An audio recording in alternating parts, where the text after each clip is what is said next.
What's happening, troops? Welcome back to another video on the SharpDiv YouTube channel. Club football has now stopped and it's time for the international break. Scotland will take on Israel actually in tonight's game, so fingers crossed that they can get the result.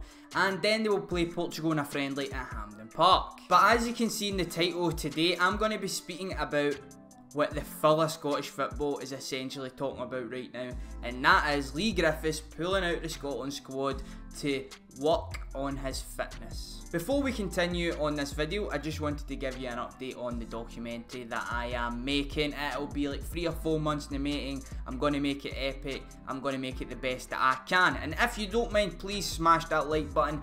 Let's go for 400 likes in this video, or more if you want. Just go for it, smash it. This story is a lot deeper than most would think.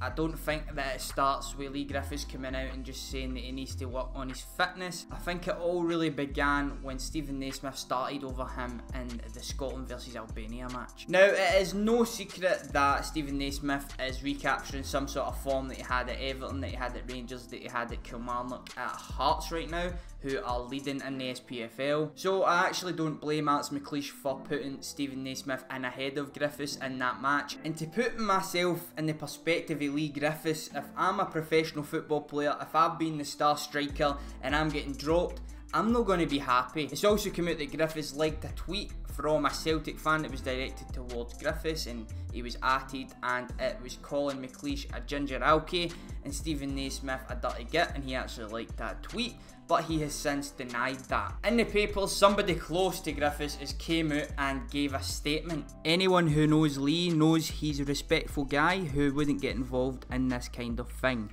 He gets bombarded with stuff online all the time and has absolutely no recollection of ever seeing this tweet, never mind pressing the like button. Honestly, I think that that's a wee bit of a cop-out. We know that Leigh Griffiths likes to bite. We know that Leigh Griffiths likes to be controversial. We've seen it all before. I know that it's completely irrelevant, but the stuff that he's done when playing for Hibs and playing for Celtic, it's controversial. He likes to stir it up. He likes to get involved and he likes to noise up the opposition fans. And he's even done that through holding up an Ireland flag, even though at the time he's a top man for Scotland.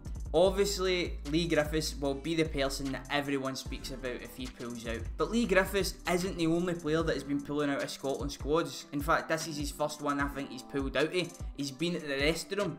But this is a trend in international football and for Scotland, and as a fan, it's really fucking annoying. Ryan Fraser's pulled out the international scene. We'll wait and see if it's actually an injury of note, or else it's him just resting and no one to bother his arse coming up to represent his country. Another one is Ollie McBurney, who pulled out of the last squad. I think he's made 2 or 3 Scotland appearances and he's pulling out of squads. If I'm right, he played the weekend before that match, and then after the international break he played the weekend after it, so obviously it wasn't that serious, was it? But going back to Leigh Griffiths and the whole Steven Naismith scenario, Steven Naismith actually spoke to the press about the whole situation. In the interview, he labelled Griffiths as too honest. I think that this is making a reference to the fact that he's come out and says, I need to work on my fitness in order to get to these levels, in order to be my best, because a lot of players might have just pulled out through injury or other reasons. Maybe would have just turned up anyway and just braved through whatever struggles and stuff that they were doing, because I think that that is what it should mean to play for your country. Think of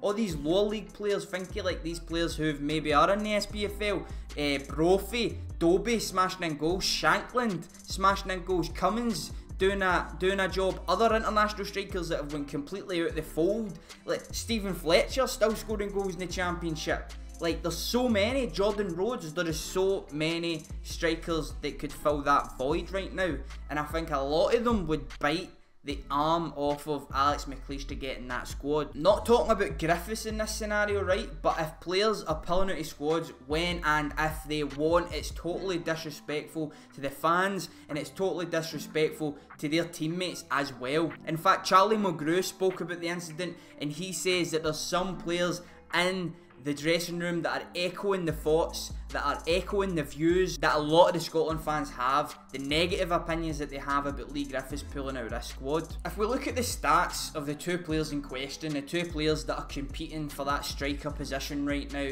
Steven Naismith, 32 years old, and Leigh Griffiths, 28 years old, it's quite evident that Leigh Griffiths is a prolific goal scorer. However, Steven Naismith has done it at a much higher level and on a consistent basis, from attacking midfield, from left midfield, not always a striker. In fact, never a striker really for Everton when he was down in the Premier League scoring goals. For club, Steven Naismith has made 369 appearances, scoring 90 goals. For country, 47 appearances with only 8 goals. Leigh Griffiths, on the other hand, has made 313 appearances, scoring 160 goals for club. In 19 games for Scotland, he has scored 4 goals. Griffiths has played 19 games, scoring 4 goals. 2 obviously coming against England, which were absolutely mesmerising free kicks that a lot of Scotland fans feel as though he's just living off of, and he should just guaranteed be in the team due to those goals. But he also scored a goal away to Slovenia that could have carried us to the World Cup qualifiers, to the World Cup playoff game as well.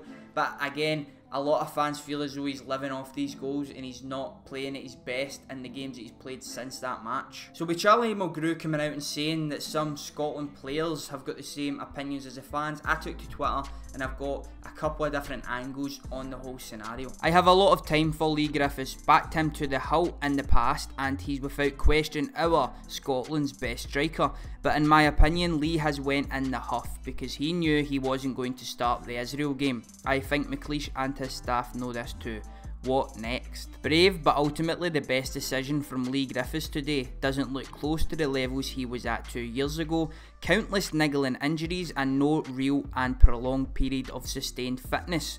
2 weeks of condition work will be far more beneficial to him and Scotland. Essentially, fans are looking at it in 2 different ways. One of them is he's completely taking a huff. He knows that he's not going to play for Scotland, that Steven Naismith and maybe Johnny Russell's going to start in front of him. So he's like, nah, I'm away, I'm not taking anything to do with this. On the other side, people are saying that his fitness isn't where it should be. He's injury prone, he should be at Celtic, he's not going to be training as hard, he's not going to be getting the match time to play. Gordon Dalziel from the Super Scoreboard severely disagrees with this one, and he thinks that the best way to actually get your fitness back is to play 90 minutes. He's on the side of he's taking the huff on this one. And obviously his captains came out of Celtic and backed him to the hilt. Somebody that actually never used to miss any Scotland games.